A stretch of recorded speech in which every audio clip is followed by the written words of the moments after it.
नमस्कार। देखिए, जब किसी की नेटवर्थ बढ़ने लगती है ना, तो कुछ ऐसे वित्तीय जाल सामने आते हैं जो पहले कभी दिखे ही नहीं थे। ये वो जाल हैं जो खाली जेब में तो नजर नहीं आते, लेकिन जैसे ही पैसा आता है ये बहुत बहुत महंगे साबित हो सकते हैं। तो आज हम इन्हीं जालों को एक एक करके समझने वाले हैं। चलिए, इसको समझने के लिए दो लोगों की कहानी लेते हैं। रोहन और समीर दोनों एक ही शहर में रहते हैं और लगभग एक जैसी कमाई से ही दोनों ने शुरुआत की थी। आज की तारीख में रोहन की नेटवर्थ 15 करोड़ से भी ज्यादा है। वो एक 4 साल पुरानी सीधी साधी गाड़ी चलाता है, साल में 3 बार छुट्टियां लेता है और कह सकते हैं कि एक तनाव मुक्त जिंदगी जी रहा है। दूसरी तरफ है समीर, जिसकी नेटवर्थ सिर्फ 2.6 करोड़ है। वो एक महंगी BMW चलाता है जो लीज पर है। बाहर से दिखने में तो बेहद सफल लगता है, लेकिन अंदर ही अंदर एक फाइनेंशियल स्ट्रेस में जीता है। अब सवाल ये उठता है कि जब शुरुआत एक जैसी थी तो दोनों के नतीजों में इतना बड़ा फर्क क्यों है? इसका जवाब उन्हीं जालों में छिपा है जिनसे रोहन बच निकला और समीर फंसता चला गया। तो चलिए पहले जाल में उतरते हैं। ये सबसे आम है और शायद सबसे बड़ा धोखेबाज भी। इसे कहते हैं आमदनी का भ्रम। मतलब ये सोच कि ज्यादा कमाई का मतलब अपने आप ज्यादा बचत होता है। लेकिन हकीकत तो कुछ और ही कहानी सुनाती है।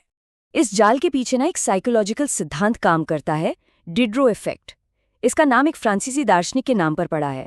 हुआ ये कि उन्हें तोहफे में एक बहुत ही खूबसूरत ड्रेसिंग गाउन मिला, लेकिन उस नए शानदार गाउन के सामने उन्हें अपने कमरे का सारा पुराना फर्नीचर भद्दा और बेकार लगने लगा। नतीजा, उन्होंने उस गाउन से मैच करने के लिए सब कुछ बदल डाला और इस चक्कर में बेचारे कर्ज में डूब गए। ठीक यही होता है जब एक नई महंगी चीज बाकी सब चीजों को अपग्रेड करने का दबाव बना देती है। अब जरा इस स्लाइड पर जो डेटा है उसे देखिए। ये सच में आंखें खोलने वाला है। गोल्डमैन सैक्स का एक सर्वे बताता है कि जो लोग साल का 1.5 से 2.5 करोड़ कमाते हैं, उनमें से सिर्फ 16% ही अपनी पूरी सैलरी खर्च करते हैं। लेकिन हैरानी की बात तो ये है कि जैसे ही आमदनी 2 करोड़ से ऊपर जाती है, लगभग 40 से 43% लोग अपनी पूरी की पूरी तनख्वाह खर्च करने लगते हैं। मतलब वो एक सैलरी से दूसरी सैलरी तक ही जी पाते हैं। इसका साफ मतलब है कि आमदनी बढ़ने के साथ साथ लाइफस्टाइल का खर्चा और भी तेजी से बढ़ता है और बढ़ी हुई कमाई को निगल जाता है। चलिए अब दूसरे जाल की तरफ बढ़ते हैं। ये जुड़ा है निवेश के मनोविज्ञान से। ये उन मानसिक झुकावों के बारे में है जो अच्छे होशियार निवेशकों को भी भारी नुकसान पहुंचा सकते हैं। कभी ऐसा महसूस हुआ है, जब कोई स्टॉक ऊपर जाता है तो मन में ख्याल आता है, वाह क्या दिमाग है मेरा, लेकिन जैसी वही स्टॉक नीचे गिरता है तो हम कहते हैं ये सब बाजार की गलती है। इसी को मनोवैज्ञानिक कहते हैं सेल्फ एट्रीब्यूशन बायस। शुरुआती सफलता का ये नशा ना अक्सर निवेशकों को जरूरत से ज्यादा आत्मविश्वासी बना देता है और फिर वो बड़े बड़े जोखिम उठाने लगते हैं। इस ओवर कॉन्फिडेंस का अंजाम कितना खतरनाक हो सकता है, ये साओ पाउलो यूनिवर्सिटी की एक स्टडी से साफ पता चलता है।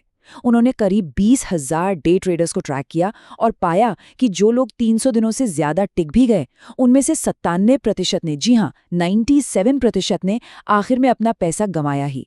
ये एक कड़वी सच्चाई है कि बाजार किसी के हुनर से ज्यादा उसके घमंड को सजा देता है। एक और मनोवैज्ञानिक जाल है लॉस एवर्जन, मतलब नुकसान से बचने की एक बहुत गहरी इच्छा।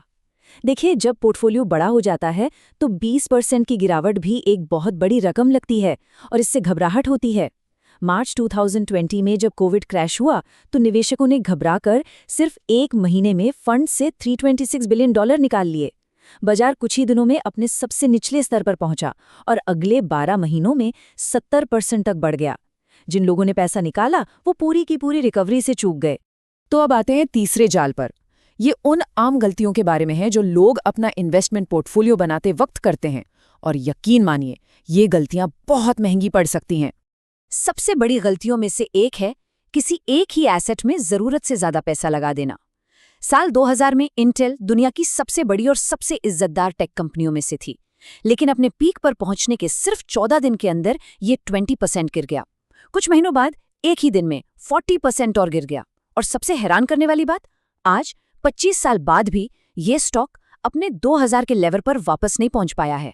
और ये सिर्फ इंटेल की कहानी नहीं है। जेपी मॉर्गन ने 1980 से 2014 तक का डेटा खंगाला और पाया कि 40% सिंगल स्टॉक्स को अपने पीक से 70% या उससे ज्यादा का परमानेंट नुकसान हुआ। टेक सेक्टर में तो ये आंकड़ा और भी बुरा था, करीब 2/3। इससे ये साफ पता चलता है कि किसी एक स्टॉक पर दांव लगाना कितना ज्यादा जोखिम भरा हो सकता है। पूरे बाजार का जो रिटर्न है ना, वो असल में मुट्ठी भर सुपरस्टार स्टॉक्स की वजह से ही आता है। तो इसका हल क्या है? ज्यादातर पोर्टफोलियो मैनेजर एक सिंपल से नियम पर सहमत हैं।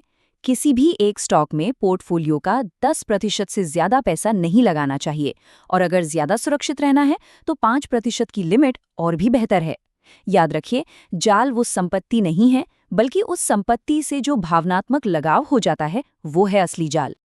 और अब हम आते हैं आखिरी और शायद सबसे विनाशकारी जाल पर। ये एक ऐसी भूल है जिसे ज्यादातर लोग नज़रअंदाज कर देते हैं क्योंकि इसके बारे में सोचना थोड़ा मुश्किल लगता है। ये एक सीधा सा सवाल है, लेकिन इसके नतीजे बहुत दूर तक जाते हैं। बिना किसी प्लान के, बिना किसी वसीयत के इस दुनिया से चले जाने की असली कीमत क्या होती है? मशहूर संगीतकार प्रिंस का उदाहरण लेते हैं। जब उनका निधन हुआ तो उनकी संपत्ति $156 मिलियन थी, लेकिन उनकी कोई वसीयत या एस्टेट प्लान नहीं था।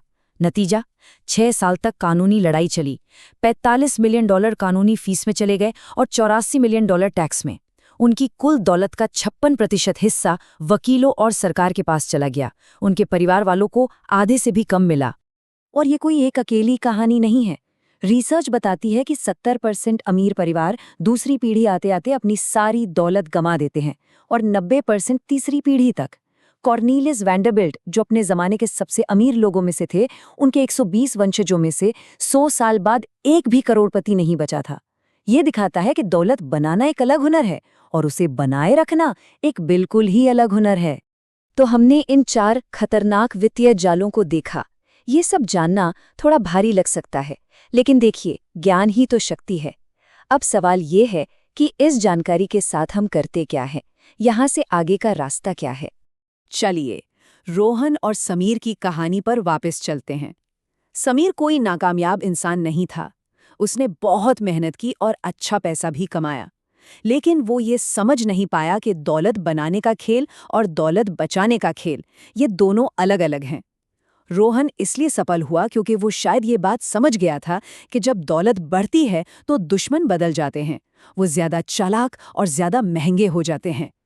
इस पूरी चर्चा में शायद कोई एक जाल ऐसा होगा जिसने बाकियों से ज्यादा ध्यान खींचा हो सकता है वो लाइफस्टाइल का बढ़ता खर्चा हो, या किसी एक स्टॉक से ज्यादा लगा, या फिर वो वसीयत जो सालों से टाली जा रही है। जरूरी बात यह है कि उस एक चीज को पहचानें और आज ही उसे ठीक करने के लिए एक छोटा सा कदम उठाएं। बस एक, वही सबसे असरदार शुरुआत होगी।